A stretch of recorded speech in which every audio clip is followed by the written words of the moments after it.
Hello my fellow Earthlings, enjoy this short story. Title: Mending Fences with Boyfriend's Female Friend After Argument.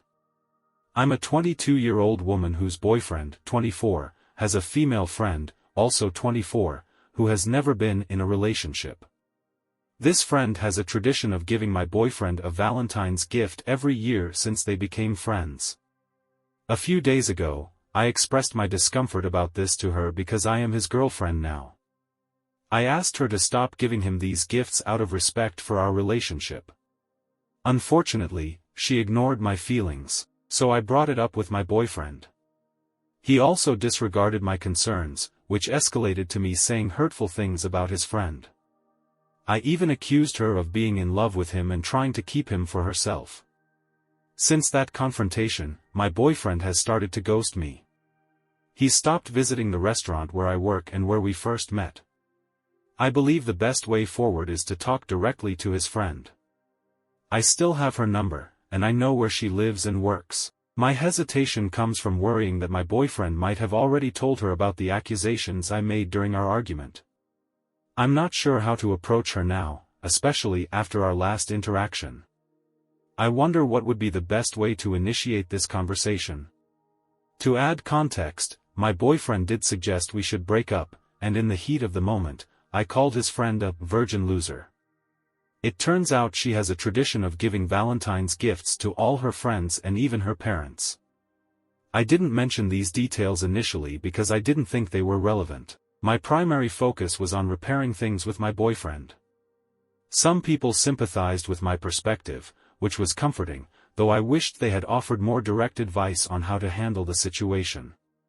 With Valentine's Day casting a shadow over our breakup, I've decided to stop contacting him for a few days, giving him space to possibly reconsider.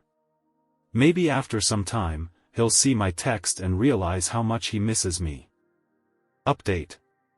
Despite realizing it was a long shot, I decided to reach out to my boyfriend's friend.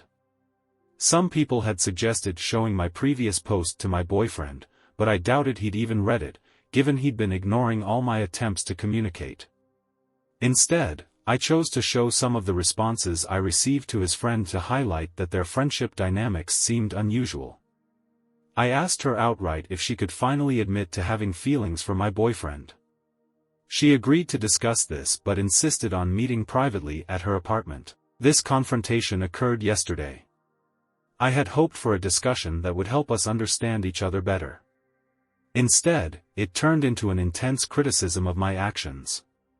She accused me of acting immaturely, which she said justified her confronting me as though I were a child. She criticized me for sharing aspects of her life with strangers and using those distorted views to challenge her. As she put it, she would block my number as soon as our conversation ended, trying to erase me from her life just as my boyfriend was attempting to do. She confronted me about bringing up her family issues, arguing that she shared those details with friends for support, unlike me who she felt was seeking sympathy from outsiders. She told me that unlike myself, she doesn't judge people by their relationship status or sexual activity. She had thought I was a good match for my boyfriend, seeing me as funny and sweet, someone who made him happy. Now, she said, I only made him upset. The conversation was crushing. I struggled to hold back tears as she continued her rebuke without pause. Trying to express my desire just to talk to my boyfriend was futile. She sternly told me to leave. After composing myself in my car, I attempted to call my boyfriend, but my calls were directed straight to voicemail, a clear sign he had likely blocked me. It took me about half an hour to calm down enough to drive. Back home, my roommates tried to offer comfort, but I was too drained and ended up taking a nap. Although I'm still feeling down, I'm beginning to accept the need to move on from this painful chapter.